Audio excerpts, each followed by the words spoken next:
Hello, third graders. We are going to read chapter 4 of The Mouse and the Motorcycle. Chapter 4 is called Keith.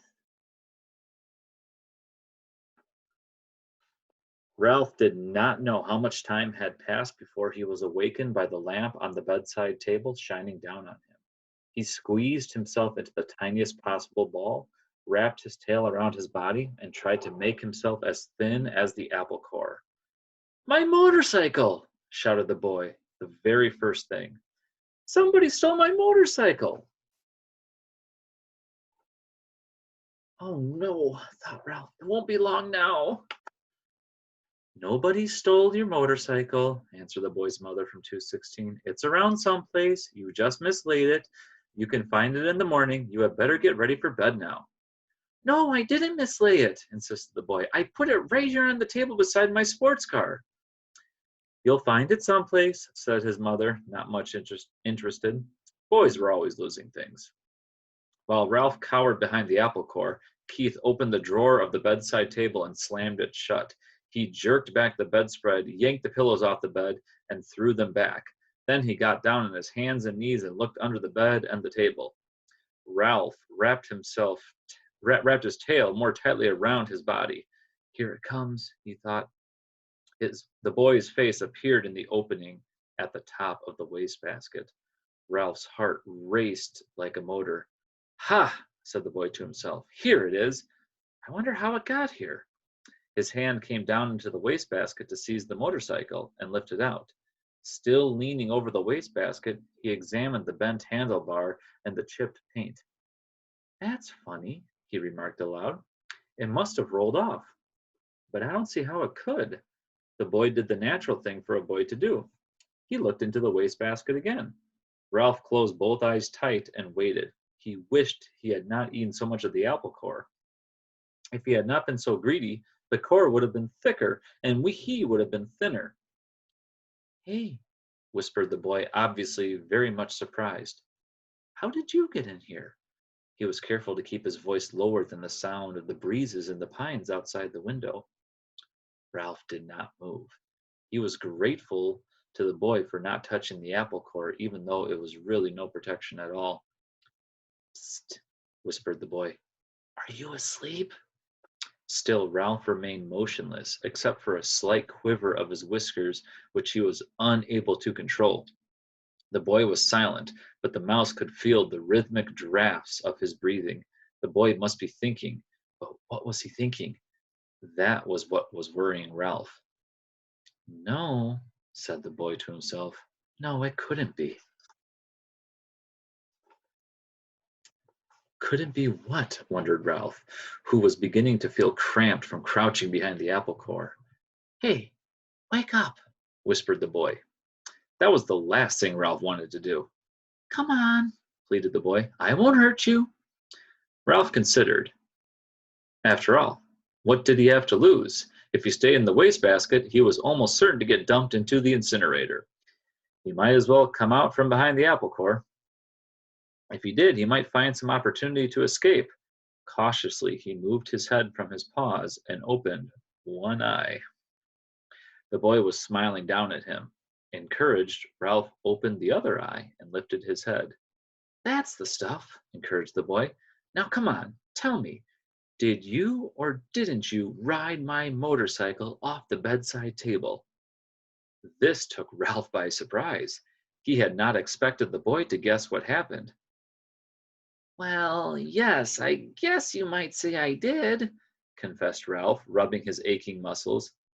"I thought so." Neither the mouse nor the boy was the least bit surprised that each could understand the other. Two creatures who share a love for motorcycles naturally spoke the same language.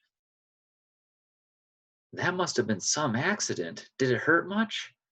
"Oh, some," answered Ralph, with a display of bravado. "Anyway, I didn't exactly ride it. I really coasted off. The telephone rang and startled me. Now, how about getting me out of here?" "Just a minute," said the boy. "How did you get up here in the first place?" "Climb, stupid, on the telephone cord." Ralph instantly regretted his rudeness. He had better watch his tongue if he expected any help in escaping from the wastebasket. Oh, of course, said the boy apologetically. I should have thought of that myself. At that moment, there came a quick knock on the door to room 215 and the rattle of a key. Help! Cried Ralph. The maid! Don't let her see me! Before the boy could do anything, the maid burst into the room. Oh, excuse me. She seemed surprised to see a boy kneeling by the wastebasket. I've come to turn down the bed. That's all right, said the boy quickly. I can do it myself. Thanks anyway. Thank you, said the maid, backing out of the room. Ralph knew she was not anxious to waste time turning down the bed. As soon as she finished her duties, she was going out to the parking lot to meet a busboy, a college boy whose job was cleaning tables in the dining room. Whew, that was close. The boy seemed every bit as relieved as Ralph. I'll say, agreed the mouse. Keith, called his mother from room 216, are you getting ready for bed? Sort of, answered Keith. You better come in our bathroom and take a bath, said his mother. Ah, gee, Mom, do I gotta? Asked Keith. Yes, you do, said his father. And don't forget to brush your teeth, said his mother. I won't, promised Keith. Then he whispered to Ralph.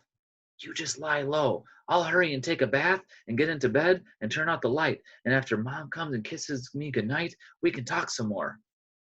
Lie low indeed, Ralph was indignant. He couldn't lie much lower if he wanted to. And he certainly did not want to sit around waiting to talk. He wanted to get out of that wastebasket. Once he was out, he would see about talking, but not before. Ralph could hear the boy splashing in 216's bathtub and then hastily brushing his teeth in 215's wash basin. After this, there was the sound of a suitcase being opened and clothes dropped on the floor. The boy hopped into bed, and to Ralph's relief, the light was turned out. In a moment, Mrs. Gridley came in to kiss her son goodnight. Night, Mom, said the boy, sounding as if he was already drowsy. Good night, Keith, said his mother. It looks as if we're going to have to stay here for a few days. Your father refuses to budge. That's okay, muttered Keith, giving the impression he was almost asleep. Good boy, said his mother. You're a good sport. Good night, son, said the boy's father from the doorway between the two rooms. Keith did not answer. Instead, he breathed slowly and deeply, as Ralph thought, a bit too noisily. There was no sense in overdoing things. As soon as all was quiet in the next room, the boy swung his legs out of bed, fumbled around in his suitcase, and shone a flashlight into the wastebasket. Almost blinded by the unexpected light, Ralph held his paws over his eyes. Hey, cut that out! He could not remember to be polite. Oh, sorry. The boy laid the flashlight on the bed, where its beam shone across the wastebasket rather than into it.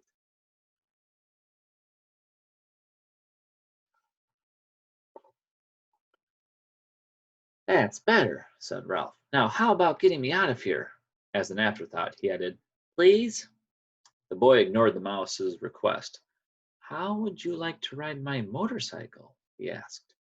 Ralph's heart skipped a beat like a motor missing in one cylinder. The mouse-sized motorcycle really would run after all, and there was one thing certain. Since the motorcycle really would run, the boy could not expect him to ride around the bottom of a wastebasket. Sure, Ralph tried to sound calm. The important thing was to get out of his prison. He braced himself, dreading the touch of the boy's hand on his fur. To Ralph's surprise, the boy did not reach in to grab him.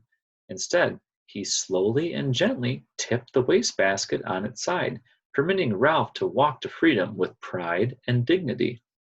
Thanks, said Ralph, genuinely grateful for this consideration. I believe you're okay. Sure, I'm okay, said the boy, setting his motorcycle down beside Ralph.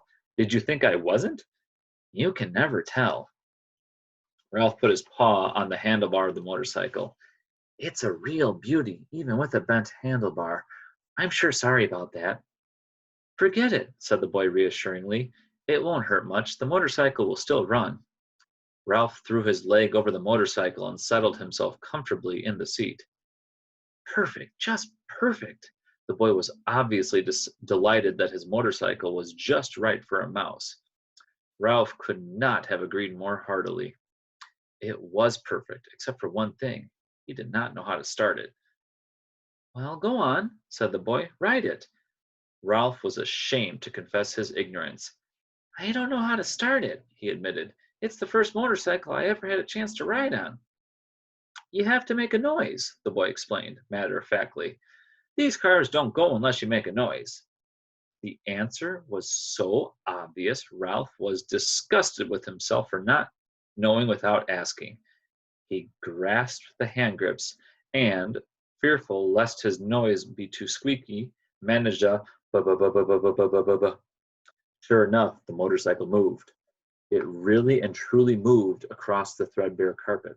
Ralph was so excited that he promptly forgot to make the noise. The motorcycle stopped. Ralph started it again. Ba ba ba ba ba ba ba ba ba ba ba. This time he remembered to keep making the noise. He sped off into a square of moonlight on the carpet and found a good threadbare spot without any bumps. Look out for your tail, said the boy. Don't let it get caught in the spokes. Thanks for reminding me, said Ralph, causing the motorcycle to stop. He started it again and steered with one paw while reaching back with the other, caught up his tail, and held the tip safely against the handlebar. It was a glorious sensation, speeding around on the carpet freely and noisily, and, most of all, fast. Ralph discovered that if he made the noise fast, the motorcycle speeded up, and if he slowed the sound, the motorcycle slowed down. He promptly speeded up and raced around in the rectangle of moonlight, where he made another discovery. When he ran out of breath, the momentum of the motorcycle carried him on until he could take another breath. Gee, you're lucky, whispered the boy. In order to answer, Ralph had to stop. I am? It had never occurred to him that a mouse could be luckier than a boy.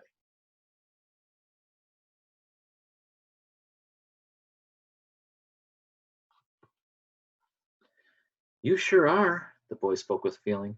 My mother would never let me ride a motorcycle. She would say I might break a leg or something silly like that. Well, if you want to come right down to it, said Ralph, I don't suppose my mother would be exactly crazy about the idea. He began to have an uneasy feeling that he really should be getting back to the mouse hole. Anyway, said the boy gloomily, it'll be years and years before I'm old enough to ride a motorcycle, and then when I am old enough, my mother won't let me.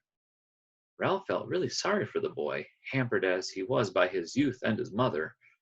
Go on, ride it some more, said the boy. I'd like to watch. Ba-ba-ba-ba-ba-ba-ba-ba-ba-ba. Ralph started the motorcycle again and rode around the moonlight once more, faster and faster, until he was dizzy from circling, dizzy with excitement, dizzy with joy of speed. Never mind the danger, never mind what his mother thought. This was living. This was what he wanted to do. On and on. Lucky, whispered the boy with envy in his voice. Ralph did not answer. He did not want to stop. And that's the end of the chapter. Third graders, predict what you think is going to happen next.